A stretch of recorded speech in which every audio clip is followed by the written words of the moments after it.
آج کے درس میں جو کچھ پڑھایا گیا ہے اس کی کافی حد تک تفصیل اور وضاحت پچھلی نشستوں میں بیان ہو چکی ہے۔ آئینے کی مثال دے کر یہ بتایا گیا تھا کہ آئینے میں خود کو دیکھنا دیکھنے کی دو طرزوں کا انکشاف کرتا ہے۔ بتایا گیا تھا کہ ایک دیکھنا یہ ہے کہ ہم آئینے کو دیکھ رہے ہیں اور کہتے ہیں کہ ہم نے آئینہ کو دیکھا، یہ طرز نگاہ بالواسطہ ہے۔ جب ہم دیکھنے کے عمل کو گہرائی کے ساتھ سمجھنا چاہتے ہیں اور ہمارے شعور میں گہرائی کا ادراک پیدا ہو جاتا ہے تو از خود یہ بات سمجھ میں آ جاتی ہے کہ ہم اپنا عکس آئینے کے اندر دیکھ رہے ہیں۔ یہ کہنا کہ ہم آئینہ دیکھ رہے ہیں بالواسطہ دیکھنے کی طرز ہے، اور یہ محسوس کرنا اور دیکھنا کہ ہم خود کو آئینے کے اندر دیکھ رہے ہیں براہ راست دیکھنے کی طرز فکر ہے۔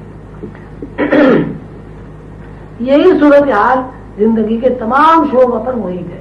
ایک صورت یہ ہے کہ ہم آنکھوں سے باہر دیکھ رہے ہیں، دوسری صورت یہ ہے کہ یہ بات ہمارے ادراک میں موجود ہے اور ہم اس بات کو پوری طرح محسوس کرتے ہیں کہ ہم جو کچھ دیکھ رہے ہیں وہ باہر نہیں دیکھ رہے بلکہ ہمارے اندر باہر کی چیزوں کا جو عکس منتقل ہو رہا ہے اس منتقل شدہ عکس کو اپنے ذہن کی اسکرین پر دیکھ رہے ہیں۔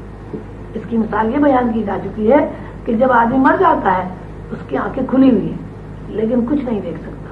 مطلب واضح ہے کہ جب آپ کا دیکھا ہوا عکس ذہن انسانی پر منعکس ہوتا ہے تو وہ سب کچھ دیکھ سکتا ہے۔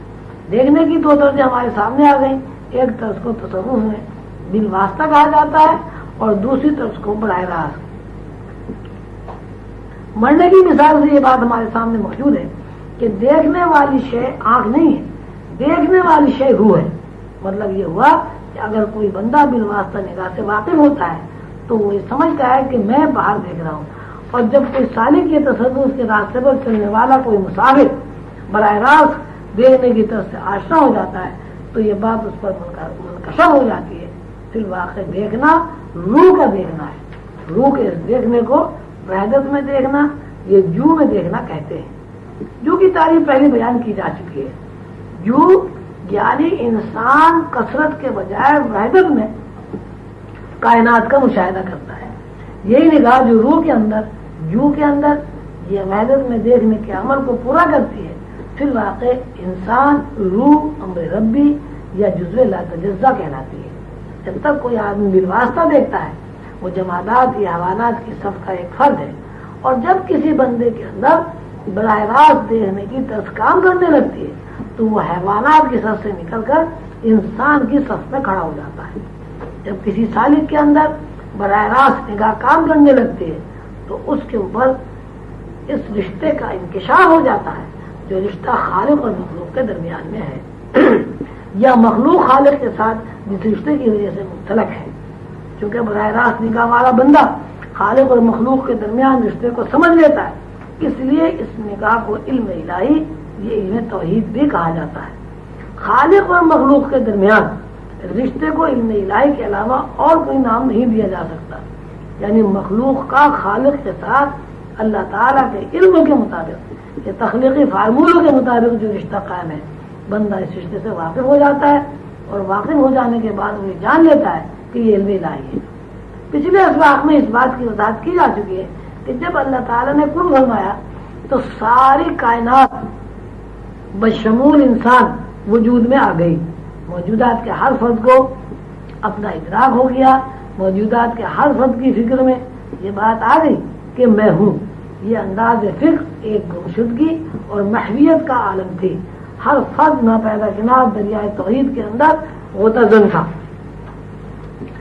اس کو یہ علم نہیں تھا کہ میں کیا ہوں، کہاں ہوں، کس طرح ہوں۔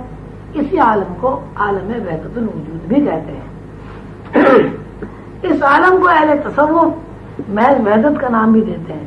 اس عالم وحدت الوجود کے بعد عالم وحدت الشہود کا آغاز ہوتا ہے۔ اللہ تعالیٰ نے الستو بربکم فرما کر کائنات کو نگاہ کا علم عطا کیا۔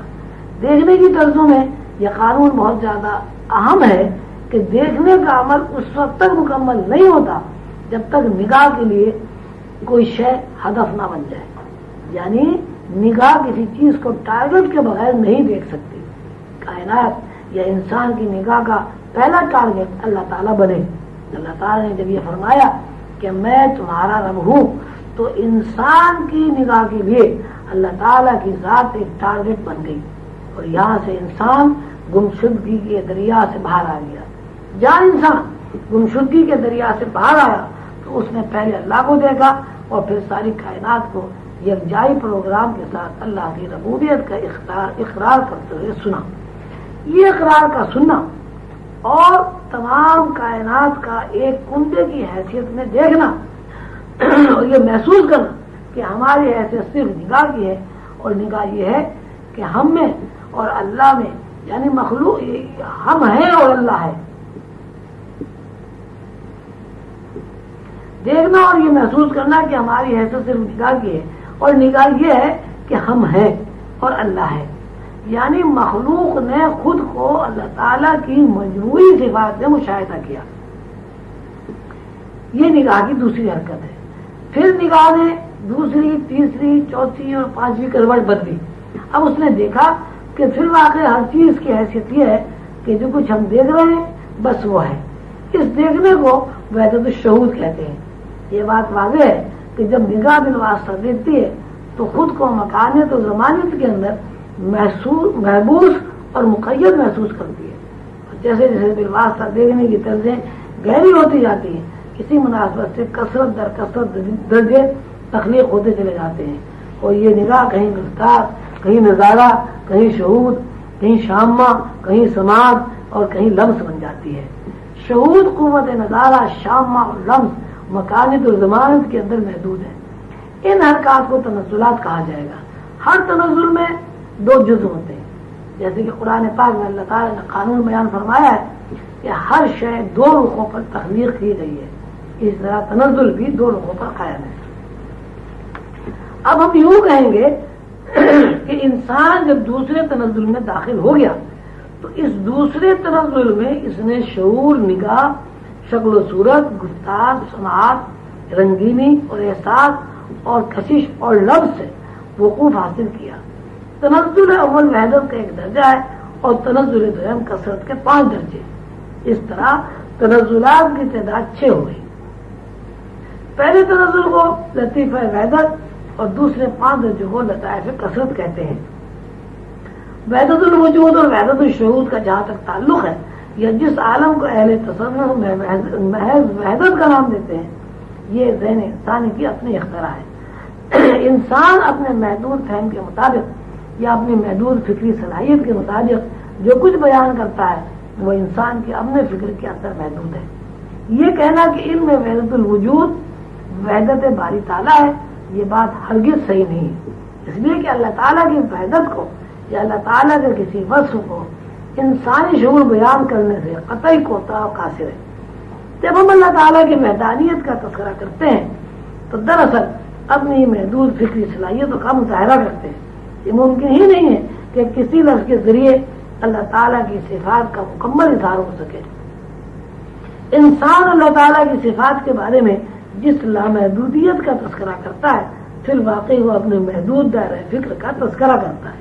یعنی انسان کی محدود فکر کے اندر اللہ تعالیٰ کی صفات جس حد تک سما گئی اس نے اس کو لامحدودیت کا نام دے دیا. اس کا مطلب یہ نکلا کہ جب ہم اللہ تعالیٰ کی وحدت کا تذکرہ کرتے ہیں تو پھر حقیقت اپنی وحدت کا ذکر کرتے ہیں. یعنی ہم یہ کہنا چاہتے ہیں کہ ہم نے اللہ تعالیٰ کی صفات کو اس حد تک سمجھا ہے جس مقام پر انسانی شعور یا انسانی ادراک اللہ تعالیٰ کو سمجھنے کے لیے اپنی کارکردگی کا مظاہرہ کرتا ہے اور اس سے آگے سے کچھ نظر نہیں آتا یا